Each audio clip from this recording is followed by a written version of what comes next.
اور میں نے گولی چلا دی۔ یہ گولی اس کے سرخ و سفید جاذب نظر چہرے پر، چوڑی پیشانی اور دونوں خوبصورت ذہین آنکھوں کے عین درمیان ماری تھی۔ اس کا خوفزدہ اور پیلا چہرہ اب تک میرے سامنے ہے۔ پہلے اس کے چہرے پر حیرت ہی حیرت نظر آئی۔ اس نے سوچا بھی نہیں ہوگا کہ میں وہاں آؤں گا، اور یہ تصور اور خواب و خیال میں بھی نہیں ہوگا کہ میرے پاس پستول ہوگا اور میں اسے نکال کر چلا بھی دوں گا۔ پستول کے دھماکے میں اس کی چیخ دب گئی تھی۔ خون کا فوارہ اس کے ماتھے سے ابلا اور وہ دھڑام سے زمین پر گر گیا تھا۔ یہ میرا پہلا اور آخری قتل تھا۔ میں نے زندگی میں کبھی نہیں سوچا تھا کہ میرے پاس اسلحہ ہوگا، کوئی پستول، ٹی موزر، اور میں کسی کو قتل بھی کروں گا۔ مگر اس دن میرے پاس اس کے علاوہ کوئی چارہ نہیں تھا کہ اسے قتل کرتا۔ اگر میں اسے قتل نہیں کرتا تو شاید سکون کی وہ نیند نہ سو پاتا جو آج میرا مقدر ہے۔ میں جیل میں ایک کوٹری میں روزانہ بہت اطمینان سے سوتا ہوں اور امید کرتا ہوں کہ جلد ہی مجھے پھانسی مل جائے گی۔ مجھے خطرہ، خدشہ اور خوف صرف یہ ہے کہ بے وقوف جج مجھے سزائے موت کی بجائے عمر قید نہ دے دے۔ اگر ایسا ہوا تو زندگی مشکل ہو جائے گی، بہت مشکل۔ جس کے لیے میں نے قتل کیا، ایک وقت تھا جب وہ صرف 2 سال کی تھی اور ایک گلاس گر کر ٹوٹ گیا، چھوٹا سا گلاس۔ کہتے ہیں ان چھوٹے گلاسوں میں اندر سے ہوا اور گیس بھری ہوتی ہے۔ اول تو ٹوٹتے ہی نہیں، اور اگر ٹوٹ جائے تو کرچی کرچی ہو جاتے ہیں۔ وہ گلاس بھی ٹوٹ کر زمین پر بکھر گیا۔ گلاس ٹوٹنے کی آواز سن کر وہ چونکی اور اپنے ننھے پیروں پہ دوڑتی ہوئی کمرے میں آ گئی تھی۔ کمرے کے دروازے پہ کانچ کا ٹکڑا اس کے پیر میں اندر تک گھستا چلا گیا۔ وہ مسلسل رو رہی تھی۔ بڑی مشکل سے میں نے سیدھے پیر کی ایڑی سے شیشے کا ٹکڑا نکالا۔ وہ رو رو کر ہر آتے جاتے کو اپنی ایڑیاں دکھا رہی تھی۔ شروع میں یقیناً اس کے پیر میں درد ہو رہا ہوگا، اور جتنی تکلیف اس کے پیر میں ہو رہی تھی اتنا ہی درد مجھے ہو رہا تھا۔ پورے ہفتے ہم پریشان رہے۔ میرا بس نہیں چلتا تھا کہ میں اپنی گڑیا کے تلوے پر پڑے زخم کو جلد از جلد ٹھیک کر دوں تاکہ اسے کوئی تکلیف نہ ہو۔ 3 بیٹیوں کے بعد پیدا ہوئی تھی، جس کے بعد ہم دونوں میاں بیوی کی زندگی بدل کر رہ گئی تھی۔ ایسا نہیں کہ ہمیں بیٹوں سے پیار نہیں تھا، وہ بھی ہمیں اتنے ہی عزیز تھے، مگر شمع کی بات کچھ اور ہی تھی۔ وہ ہمارے گھر میں روشنی کی طرح پھیل گئی تھی۔ ہماری زندگیوں میں اس نے رنگین رنگ بھر دیے تھے۔ پورے گھر میں جیسے کوئی نور کی بارش ہو گئی ہو۔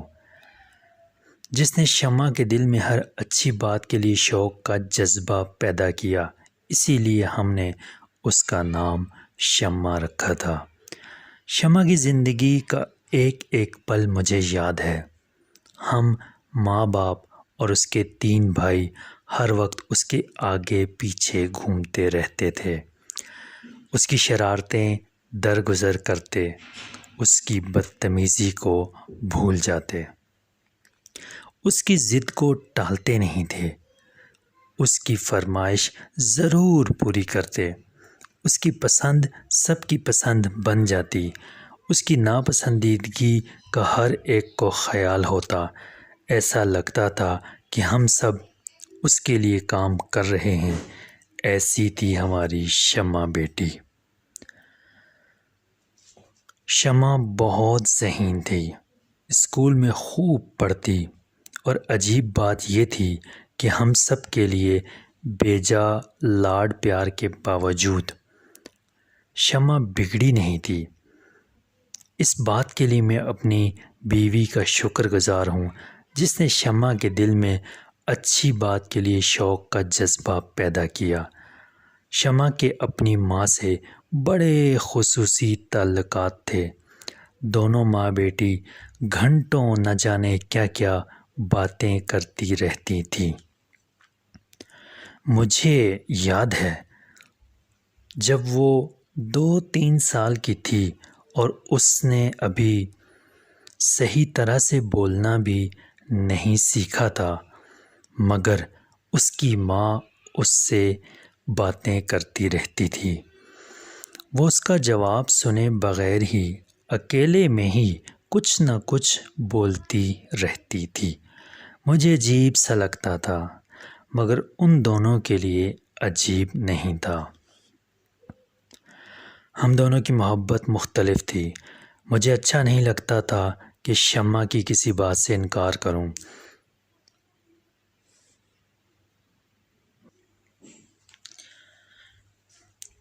اسے کہیں جانا ہے، لان میں گھاس پہ دوڑنا ہے، کیا کھانا ہے کیا نہیں کھانا، کیا پینا ہے کیا نہیں پینا ہے، یا کہاں جانا ہے کہاں نہیں جانا ہے۔ میرے خیال میں میری بیوی نے شمع کے اندر ایک ایسی شخصیت کو پروان چڑھایا جو اچھے برے میں تمیز کر سکتی تھی۔ یہ صرف مائیں کر سکتی ہیں۔ اچھی ماؤں کے بچے اچھے ہوتے ہیں اور بری ماؤں کے برے بچے۔ شمع ہمارے پورے خاندان میں خوبصورت ترین لڑکی تھی۔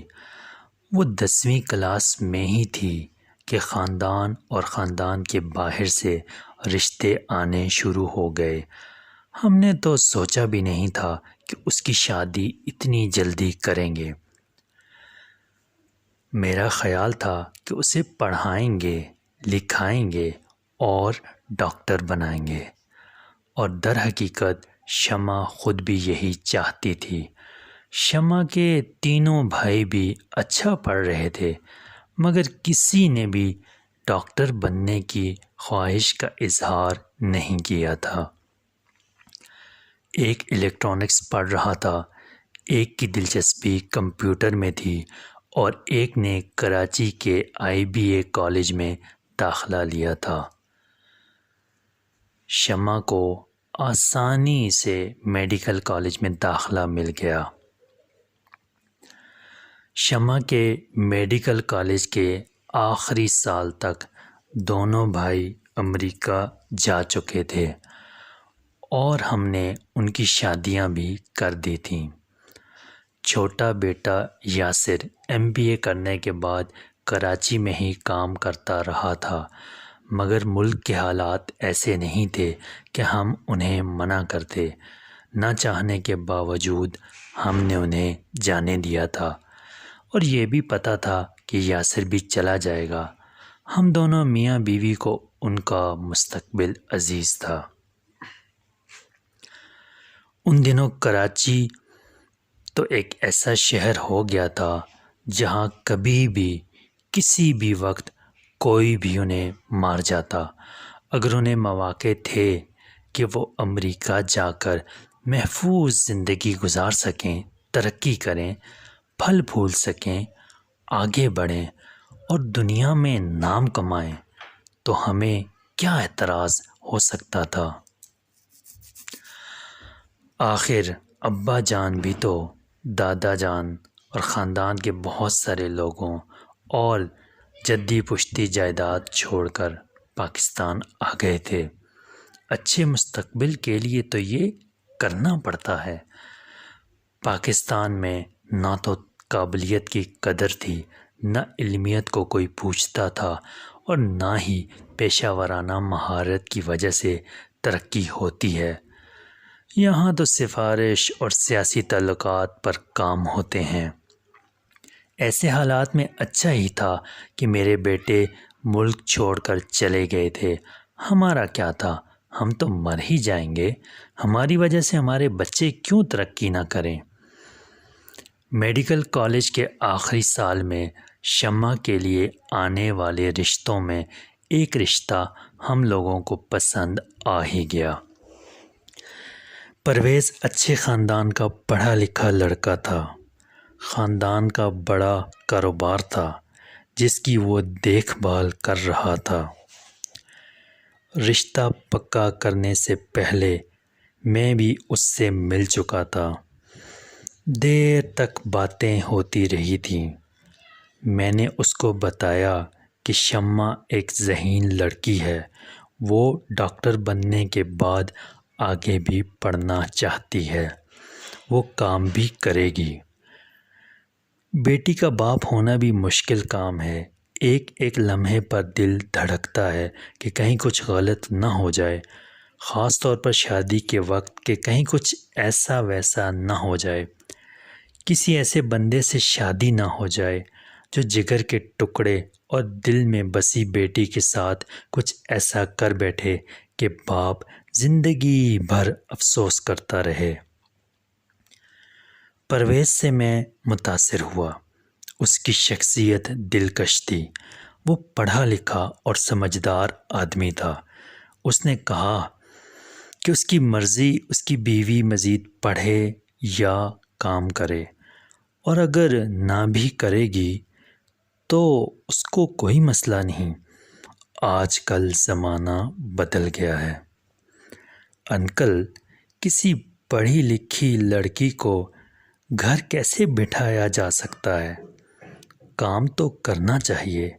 میری طرف سے تو شمع کی مرضی، وہ کام کرے یا نہ کرے، جس میں اس کی خوشی، اس میں خوش ہوں میں۔ میری خوشی اپنی جگہ بجا تھی، اس سے بڑھ کر کیا بات ہو سکتی تھی کہ ایک پڑھا لکھا خوبصورت انسان میری بیٹی کا طالب تھا اور میری بیٹی کی خواہشات کا احترام کرتا تھا۔ شمع کو پرویز بہت پسند آیا۔ ویسے اس نے بھی کسی خاص پسند کا اظہار نہیں کیا تھا۔ اس کا خیال تھا کہ ہم لوگ جو بھی فیصلہ کریں گے اس کے لیے اچھا ہی ہوگا۔ اتنا اعتبار اور اس قدر محبت کرتی تھی وہ ہم سے، اور کتنی بڑی ذمہ داری تھی ہماری کہ ہم اس کے لیے کوئی ایسا فیصلہ نہ کریں جس کے بعد لوٹنے کا کوئی راستہ نہ ہو۔ شمع کے ڈاکٹر بننے کے 8 ماہ بعد ہم نے اپنی پیاری بیٹی کی شادی پرویز سے کر دی۔ شیرٹن ہوٹل سے بیٹی کو رخصت کیا ہم لوگوں نے۔ شادی کے کچھ ہی دنوں بعد ہمیں پتہ چلا کہ پرویز کی ماں کو شکایت تھی کہ ہم نے اپنی بیٹی کو جہیز نہیں دیا۔ میں پریشان سا ہو گیا۔ یہ کیسی بات تھی؟ اپنی بیٹی کو خونے جگر سے پالا تھا، ہم نے بہترین تعلیم سے اسے آراستہ کیا تھا، اپنی حیثیت سے بڑھ کر جہیز دیا تھا، اسے پھر یہ شکایت؟ مجھ پہ اثر ہوا تھا، مگر میری بیوی نے سمجھایا یہ عورتوں کی باتیں ہیں، ساس وغیرہ ایسی باتیں کر دیتی ہیں۔ اچھی بات تو یہ تھی کہ ہماری بیٹی وہاں خوش تھی اور پرویز کو شمع سے کوئی مسئلہ نہیں تھا، اور دونوں آپس میں محبت کرتے تھے۔ یہ اہم ہے، باقی باتوں سے کوئی فرق نہیں پڑتا ہے۔ کاش یہ بات درست ہوتی۔ ہم نے اپنی بیٹی کو یہ بھی سکھایا ہوتا کہ اپنے سسرال میں اپنے شوہر، اپنی ساس اور سسر کی شکایتیں، باتیں ہمیں بتاتی۔ کاش ہم نے اپنی بیٹی کو تعلیم کے ساتھ لڑنا بھی سکھایا ہوتا۔ ہمارے لاڈ پیار کے باوجود یہ لڑکی اپنے ماں باپ کو دکھ نہیں پہنچانا چاہتی تھی۔ اس کے ساتھ سسرال میں جو بھی بیت رہی تھی وہ چپ تھی۔ ہمارے دیس اور ہماری ثقافت، ہمارے گھروں میں یہی ہوتا ہے۔ لڑکیاں، بچیاں محض اپنے ماں باپ کی خاطر سب کچھ برداشت کرتی ہیں، انہیں ڈرایا دھمکایا جاتا ہے، زبانی طعن و تشیح کا نشانہ بنایا جاتا ہے۔ ان پہ تیزاب پھینکا جاتا ہے، انہیں جلا دیا جاتا ہے، انہیں مار دیا جاتا ہے، اور ہم کہتے ہیں کہ یہ ہماری ہی اقدار ہیں، روایت ہے، ثقافت ہے۔ ایسا کیوں ہوتا ہے؟ کیوں ہماری پڑھی لکھی لڑکیاں محض اپنے ماں باپ کی خاطر سب کچھ سہتی ہیں، جو ناقابل برداشت ہوتا ہے؟ شمع کے ساتھ یہی کچھ ہو رہا تھا جس کی ہمیں خبر نہیں تھی۔ پرویز کی ماں نے جو سلوک اس کے ساتھ کیا، اس کے بعد اس کی نندوں، دیوروں اور یہاں تک کہ پرویز کا رویہ بھی خراب ہو گیا تھا۔ پرویز کو اعتراض تھا کہ وہ ہسپتال میں غیر مردوں سے باتیں کرتی ہے۔ شادی کے تھوڑے دنوں کے بعد ایک بار وہ اسے لینے ہسپتال گیا تھا تو اسے یہ بھی پسند نہ آیا کہ اس کی پروفیسر شمع سے بہت بے تکلفی سے باتیں کر رہے تھے۔ اسے شکایت تھی کہ شمع کے ساتھ کام کرنے والے مرد ڈاکٹر اس سے بہت بے تکلف ہیں۔ یہ باتیں تو ہم لوگوں کو بہت عرصے بعد پتہ چلی۔ اس عرصے میں شمع کو حمل ٹھہر گیا تھا، جس کی ابتدائی خوشی تو بہت دھوم دھام سے منائی گئی، مگر حمل کے درمیان ہی پرویز اور اس کی ماں نے کہہ دیا کہ یہ بچہ پرویز کا نہیں ہے۔ ایک دن وہ اسے ہمارے گھر چھوڑ گیا۔ ہم لوگوں کو تقریباً 2 ماہ بعد پتہ چلا، جب پرویز اس عرصے میں ایک مرتبہ بھی شمع سے ملنے نہ آیا۔ اس دوران شمع ہم لوگوں سے الٹے سیدھے بہانے بناتی رہی، شاید اس امید میں کہ وہ ایک دن اسے لینے آئے گا، ساری باتوں کو بھول جائے گا اور اسے اپنے ساتھ لے جائے گا۔ ایک دن اپنی ماں کے سامنے نہ جانے کیسے وہ پھوٹ پڑی اور وہ سب کچھ اس کو بتایا جو کچھ اس کے ساتھ بیتی تھی۔ وہ جہنم میں رہ رہی تھی، ایک ایسے جہنم میں جو ہم نے اس کے لیے خریدا تھا، اسے تحفے میں دیا تھا۔ جس بٹیا کے پیروں میں چبھے ہوئے کانچ کے ٹکڑے نے میری نیند اڑا دی تھی۔ ہم سب حیران تھے، میں سو نہیں سکا تھا۔ ایک پل بھی کسی سے اتنی نفرت مجھے ہو جائے گی میں نے سوچا تک نہیں تھا۔ 3 دن کے اندر اندر میری بیوی ایک ایسی بوڑھی عورت بن گئی جسے دنیا میں اس کے لیے کچھ نہیں تھا۔ میری نظر کے سامنے دیکھتے دیکھتے میں اپنی بیوی کو ہار گیا۔ مجھے اندازہ نہیں کہ وہ میری بیٹی سے اتنا پیار کرتی ہوگی۔ بچی کی پیدائش ہوئی۔ میں نے خود پرویز کے والد کو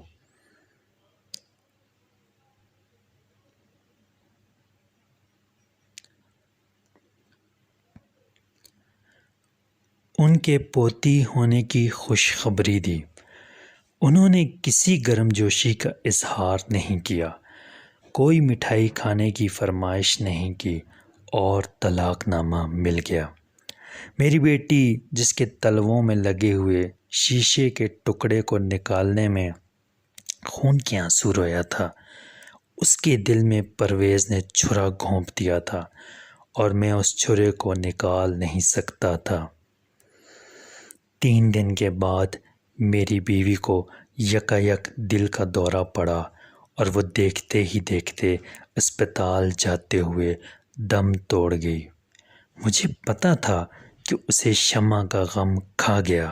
وہ شمع کے آنسو، اس کا بکھرا ہوا چہرہ، ٹوٹا ہوا دل، لٹا ہوا وجود اور ویران آنکھوں کا کرب برداشت نہیں کر سکی۔ مجھے ہی سب برداشت کرنا پڑا، میں ہی سب برداشت کرتا رہا۔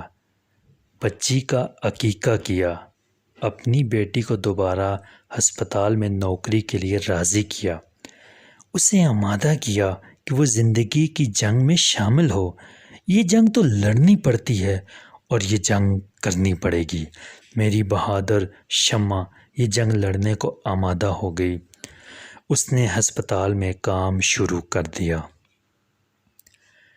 پاکستان اور باہر کے امتحان کی تیاری بھی شروع کر دی۔ وقت بڑا مرہم ہوتا ہے۔ زندگی ایک مسلسل تبدیلی کا نام ہے جو بھی کبھی حیران کر دیتی ہے۔ وہ پرویز کی زندگی سے نکل کر خوش تھی۔ اس کے چہرے کی رونق بحال ہو گئی تھی۔ اس کا خیال تھا کہ وہ اعلیٰ تعلیم کے لیے لندن جائے گی۔ اس کی خوشیوں کے باوجود اس کے شیشے جیسے ٹوٹے ہوئے دل کی کرچیاں میرے سینے کے اندر میرے دل کو لہو لہان کرتی رہیں۔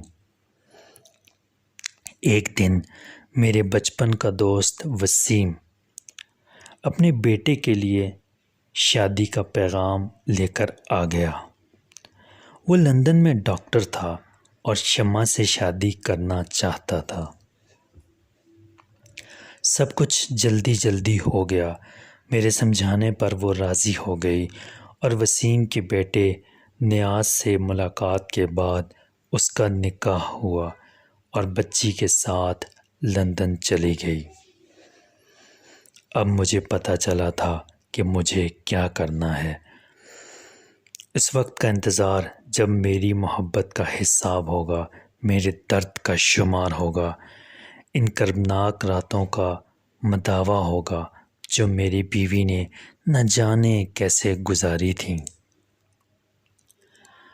شمع کے جانے کے بعد مجھے پتہ چلا کہ پرویز کی دوسری شادی ہو رہی ہے۔ وہ کسی اور کے جگر کے ٹکڑے کی زندگی برباد کرنے جا رہا ہے۔ میں نے اسی وقت فیصلہ کیا